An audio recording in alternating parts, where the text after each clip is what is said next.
Did the luggage arrive? Starting today, my parents are moving in with us, so please be nice. That was the first thing he said, joking around. As if I wasn't already furious with him. How self-centered can this man be? That's the situation, so I'm counting on you. I know what he's up to. He wants to keep me in check by bringing his parents over, while also expecting me to sort various things out for him. Anger rushes through me, but I quickly smirk. Yeah. I just moved out of my house too. Huh? I hold back laughter at his dumbfounded voice. Apparently, he forgot who owns that house. Even Sean, who's listening to our conversation, is trying hard not to laugh. Because that house originally belonged to my grandparents, and I'm the owner now. Ah. So, whose permission were you planning to get for moving in? I refuse to let such people into my house. A mother-in-law who enjoys tormenting her daughter-in-law and a father-in-law who's obsessed with his grandson. And then. You thought I didn't know? You'll pay the price for this, rest assured. I'm Naomi Woods, a 32-year-old working mother on parental leave. I have a husband, Jack, and a 1-year-old son, Ethan. Ethan has just started walking, so I can't take my eyes off him. His wobbly walk is so endearing, and it's healing when he calls me with his little mouth. Ethan really loves his mom. I met Jack at work. My family runs a traditional bakery. Baking delicious bread every day, I spend my days smiling with my parents and younger brother. Excuse me, ma'am. Could I have your name and contact information? One day, a regular customer, him, asked me this. His face turned red as he asked, and I found him cute. We started dating. Naomi, your cooking is delicious. Really?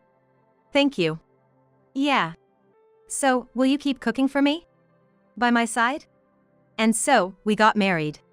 My parents were overjoyed about our marriage, but my much younger brother, Sean, always had a serious look on his face. Still, he didn't oppose it, and I believe he was happy for us. My dad's shop is gonna be taken over by Sean, so living with us would just wear Jack out. My dad suggested. So, we're living in my late grandparents' house, just the three of us. I was planning to watch Ethan grow up here, with Jack. One day, I went shopping with Ethan. Holding my hand, Ethan walked with effort. Oh, Ethan! He came with me. Now, say hi to Grandma. Hey, Ethan! After buying bread at my family's bakery, my parents and the regulars greeted Ethan with smiles. Ethan, unshy around others, smiled back. Since our family bakery and our house are about an hour's drive apart, I usually visit my parents' place about once a month. And when Ethan and I return home in a good mood. What? No way. The front door was unlocked. As I open the door, I see familiar shoes. And, as expected, I sigh. I've asked you to let us know in advance when you're coming over. Oh, you're finally back? Where on earth have you been? My mother-in-law, ignoring my words, lounges and watches TV. She probably entered using the spare key Jack must have given her.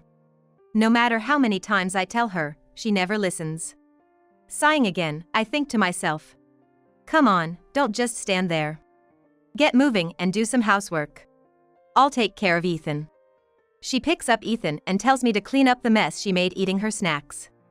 I wish she'd clean up after herself and not touch my son with her snack-covered hands. When I tell her this, she grumbles, how dare you, a daughter-in-law, as if I'm dirty or something, and then to Ethan, you have a scary mommy, don't you? Please, don't say weird things to Ethan. I reply and take sleepy Ethan to his room. While doing the chores, she keeps making snide remarks. Honestly, I'd rather ignore her, but if I take my eyes off her, she'll try to take Ethan away. You're boring to talk to. I'm going home today, she says, and leaves. That's a relief for me, so I send her off with a smile. What a handful my mother-in-law is, I mutter and finish the interrupted chores. I understand she wants to see Ethan, her only grandchild. But I really wish she would stop using her spare key to barge into our house. Hey, can you please take back the spare key from your mom? What? Why? After Jack gets home, I tell him about his mother. He looks uneasy even after hearing me out. I glare at him. If you don't take back the spare key from her, I'm changing the locks. And this time, you won't get a key. All right. I'll take it back from her. Is that okay? He agrees reluctantly after I push him. I thought this would make things better. But I was wrong. Can you come with me to my parents' house this weekend to get the key? Jack asked me that weekend. I really didn't want to, but thinking it's better to see it with my own eyes, I went to his parents' house with Ethan. You finally arrived. I have a lot of housework for you to do, so get moving. Ethan will be fine with us. As soon as I entered my in-laws' house, Ethan was taken away by my in-laws, and I was saddled with chores. I glanced at Jack, but he stubbornly avoided my gaze. I've been tricked. He set me up. That's what I thought, but it's tough in a 3-against-1 situation. Besides, I didn't want to stay long in a dusty and dirty house like this, so I quickly got to work on the chores. While I was cleaning, I heard Ethan's loud cries. Ethan! What's wrong? I rushed over in a panic and found Ethan crying and struggling in his grandfather's arms. He reached out for me, so I took Ethan from his grandfather. What did you do to Ethan? Oh, stop it. We didn't do anything. That's right. As I glared, Jack, who had been ignoring everything, started to explain what happened. Apparently, Ethan tried to follow me, and his grandfather caught him and forcefully held him, interfering with his attempt. His grandfather then carelessly played with him, ignoring Ethan's desire to be with me. Ethan is such a crybaby for a boy. Right. It's because he's being raised by a lousy daughter-in-law like you. He should really be with us. I can't leave Ethan here. Excuse us. I hugged Ethan tightly and rushed out of the house. I shouldn't have believed Jack's words. I'm sorry, Ethan. I went home and laid the exhausted Ethan in bed. Then, I called my mom to vent about everything. Meanwhile, I heard nothing from Jack, who was left at the in-laws. About an hour later, the doorbell rang. Sis, can I come in? Sean? What's up all of a sudden? Mom told me to come here. I brought some bread from home. Sean was there with bread from our family bakery. He told me I must be tired and took over the household chores for me. He also cheerfully took care of Ethan, who had just woken up, improving both our moods. You're a lifesaver, Sean. It's no big deal, we're family. Also, a message from Mom. She said you can always come back home. Hearing that, I felt relieved knowing I have such a dependable family. Jack returned a few hours after Sean left. He had conveniently eaten at his parents' house before coming back. Ethan and I were really hurt this time. I'm really sorry. But you know, Dad and Mom didn't mean any harm. Ethan was crying. He showed signs of remorse when I got angry. However, it didn't seem sincere, and I couldn't trust him anymore. The thought of divorce crossed my mind. Jack, it's time to wake up. Jack? When I woke up in the morning, Jack was gone. In his place, there was a note. I'm going on a business trip to Chicago starting today. You could have told me that directly. Well, it's less irritating without him here. Besides, it's good for us to have some space to cool off. If he's not here, it's no problem to change the locks. This will give us some peace for a while, right, Ethan? Ethan, not understanding the words, smiled at my smiling face. With just Ethan, I didn't need Jack. That's what I thought. From then on, Jack and I began living separately. He was on a long business trip and too busy to return home. I do miss Ethan. And I miss Naomi's cooking. The distance helped us reconcile, and we started updating each other once a week via video calls. Meanwhile, I hadn't heard anything from my mother-in-law since changing the locks. I thought she would at least ring the doorbell incessantly, but she did nothing. It was peaceful, but I felt an uneasy calm before a storm. Sis! Something terrible happened! Just then, I received a call from Sean. Confused by my brother's agitated state, I listened and discovered a secret about Jack. That idiot! I'll never forgive him. Fueled by anger, I began preparing my revenge. With the help of my parents, who were informed by Sean, we successfully completed our plan in 2 days. And just as Sean and I were about to leave the house with Ethan, there was a knock on the door. Excuse me, I've come to deliver some packages. Oh, sure. Just leave them here for now. A ton of packages had arrived at our house. Upon checking the names, they belonged to Jack's parents. I immediately called Jack. Did the packages arrive? From today, you'll be living with my parents. Good luck. What a joke. That was the first thing he said. As if I wasn't angry enough at him already. How selfish can this man be? That's the plan, so count on it. I knew what he was up to. He wanted to control me by bringing his parents into the house while he sorted out his own conveniences. Rage surged through me, but I quickly smirked. Yeah. I just finished moving out myself. What? I had to hold back my laughter at Jack's dumbfounded voice. It seemed he had forgotten who owned that house. Sean, listening beside me, also struggled to contain his laughter.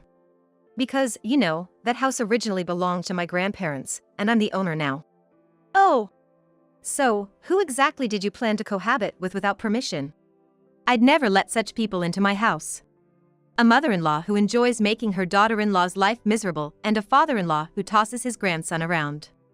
And you think I knew nothing? You'll definitely pay the price for this. Who would live with a husband who cheats on business trips? Wait a minute, you moved out? Exactly as I said. I've already sold that house. What? Why would you do something so drastic? My parents are supposed to arrive there this afternoon. Apparently, he had planned to force cohabitation without my consent. The reason why I hadn't had any surprise visits from my mother-in-law recently must have been because she was busy packing for the move. Dealing with all the clutter at my in-laws' house must have been a hassle. But well, that's not my problem anymore. Don't mess with me. The one messing around is you and your parents. Their packages are at the front door. Bye. With that, I ended the call. He tried to call back immediately, but I blocked his number and all other contacts. Sorry for the wait, Sean. It's okay. Come on, let's go. I owe Sean so much. It was thanks to him that I found out about Jack's affair. Sean had gone to Universal Studios in Orlando with his girlfriend, and there he spotted Jack cozily arm-in-arm with an unknown woman. I hadn't seen my brother-in-law since the wedding, but he was a regular, so I remembered him. He took evidence of the affair and let me know. Then, with my parents' help, I got straight to work. Among the regulars at our family bakery was a private investigator who got us more evidence. And through the PI's connections, we found a lawyer. A real estate agent, a friend of my father's, quickly got to work on selling the house. That house had been renovated before you two moved in, sparkling from top to bottom. There's a school nearby, and it's walking distance to the station. So it'll sell high and fast. Dad said. True to his word, the house sold quickly. The handover was supposed to be today, but then all those packages from my in-laws arrived. I'm home. Welcome back, Naomi. And you too, Ethan. Both of you, welcome home. You must be tired. Thanks to my parents' warm welcome, I let out a sigh of relief. I'm home, I said with a smile, and Ethan also raised his cheerful voice. Everyone laughed in response. Now, all that was left was to fight back. I'm gonna work hard, so cheer for me, okay? To my words, Ethan kept smiling adorably as usual. Oh, Naomi. Are you working at the shop today? Yes, I am. Please buy a lot. Then, I started working at the shop front while taking care of Ethan. The regular customers greeted me with smiles. Being back at the shop was a fun time for me. It was then that it happened. Naomi! Naomi! Jack and his parents appeared. I stopped what I was doing, handed Ethan to my mother, and confronted them. Let's step outside so we don't bother the other customers, shall we? I don't care about the other customers. What's with this rash decision you made? Oh, but going on a business trip and cheating is not rash? My words drew cold stares from the regular customers towards Jack. Noticing that, Jack fell silent for a moment, but then. We sold our house with the intention of living in that house. Where are you expecting us to live now? And according to Jack, it seems like it's Naomi who's been cheating. His parents accused. I was baffled by his father's words. Me, cheating? That's absolutely impossible. I've only ever cared for Ethan. What are you talking about? I haven't cheated on anyone. Lies! Some young guy was coming out of our house, wasn't he? The young man they're talking about is probably my brother, Sean. Eh? Brother? Didn't I tell you? I have a younger brother. As we were talking, Sean popped his head out from the back. Seeing his face, Jack realized and looked surprised. long time no see, Jack. Is he really your brother? So? You thought I was cheating, so without checking, you cheated as well? The business trip was real. But during it, Jack became involved with another woman and chose not to return home, opting to nurture this new love. And then, to support this woman, you got into debt? Eh? At my words, Jack's parents turned to stare at him. Meanwhile, Jack turned pale, wondering how I knew. I did my research, unlike you. You ran out of our joint account money and resorted to a loan, right? Was it $40,000? When I last checked the account, there were only a few dollars left, which was shocking. I had been covering our living expenses with my child support payments and my salary before maternity leave. That money was in my personal account from before we married, securely saved, so it couldn't be touched. In our joint account, we had agreed to save regularly for Ethan's future expenses. But this is too much. Then, shall we let others decide? I sold the house I inherited from my grandparents, which Jack had unilaterally decided to share with his parents, while he was busy with infidelity and accumulating debt on his business trip. Which of us is at fault, huh? At my words, the regular customers glared at Jack and his parents. Realizing they were in a bad position, they backed off. Could you please leave? I said with a smile, and they hurriedly left the shop. Having successfully driven them away, I was applauded by the regular customers, and I blushed with a shy smile. After that, I filed for damages against Jack for the affair and for disturbing the business at our family bakery. Jack, burdened with debt from his affair, couldn't pay, and his irresponsible parents had no money either. So, they had to sell whatever they could to scrape together some money. I really regret it. Please help me.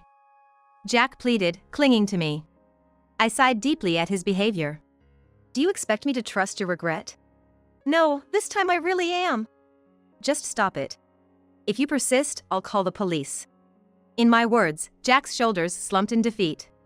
I gave him a cold look. I know why you wanted to live with those two so badly. At my words, Jack visibly shivered. His parents had always complained about their small house and wanting someone to do household chores. In essence, they wanted to live in that house with me as their housekeeper. Meanwhile, Jack, who was always outwitted by me, thought he could control me with his parents around. He probably planned to use the money saved from living expenses for his own purposes or to pay off debts. Maybe he even intended to search for my savings account from before we were married. Am I wrong in my thinking? How do you know all this? Being in customer service means observing people. Besides, I married you because I loved you, even though you approached me. I always pay close attention to someone I've loved, even once. I know how you think. Jack looked down, crestfallen at my words. Then, he, damn it, tried to lash out at me. But before his hand could reach me, someone stepped in to stop him. That's going too far. Sean glared fiercely at Jack. Sean had been practicing martial arts for a long time and was in great shape. Jack, grabbed and glared at by Sean, completely lost his nerve. Don't ever show your face to my sister again. Shouted at by Sean, Jack left with a pathetic cry. Thanks, Sean. Don't mention it. Let me know if anything else happens. I'll drive him away. Sean's smile seemed so dependable. You used to hide behind me and cry all the time. Come on, stop it. I'm an adult now. Plus, I have someone to protect. Right. Just don't become a man like him. Sean laughed at my words, saying, of course. He would surely protect his girlfriend well. Both of you, come help out, please. Okay. Called by our mother, we returned to the shop. After that, Jack was too scared to show up around Sean. Moreover, when the lawyer handed him the divorce papers, he signed them without a fuss. We were finally divorced. Actually, the regular customers were furious about how you suffered because of Jack, my mother told me. It seems the story of what happened at the shop spread around, eventually reaching the ears of Jack's coworkers. Once the news spread through his company, Jack had no place there. Facing cold stares from his colleagues, he quit his job. I feel bad about it, so please help. I learned this through a call from my mother-in-law. I had completely forgotten to block their contact information in the midst of everything. Help with what? Well, obviously, financial support. Unfortunately, I'm not kind enough to help someone who harassed me, I said, ending the call. This time, I made sure to block the number. Unable to gather the money for alimony and child support, Jack resorted to borrowing from dangerous sources. Apparently, his affair partner, thinking he was single, promptly left him. I even heard rumors that Jack and his parents were taken away by some men in black suits. Mommy. What's up, Ethan? Meanwhile, our lives were peaceful. We took turns looking after Ethan, enjoying our days with ease. The regular customers also adored him. Separating from Jack brought us happiness. Let's play with Mommy today. Ethan responded with an angelic smile to my words. Sometime later, our family grew. Sean's girlfriend came to our house. She adored Ethan. I'm so happy to have a nephew like him, she exclaimed. I think I can build a happy family with her, Sean said with a smile. A kind person like him choosing her meant she must be all right. If anything happened, I'd be there to help this time. We had no more contact from Jack's side. Thanks to that, our days were very calm. Okay, Mommy's gonna work hard, so stay with Grandma today, okay? Now, the five of us would watch Ethan grow. And I, once again, walked forward, ready to bake delicious bread.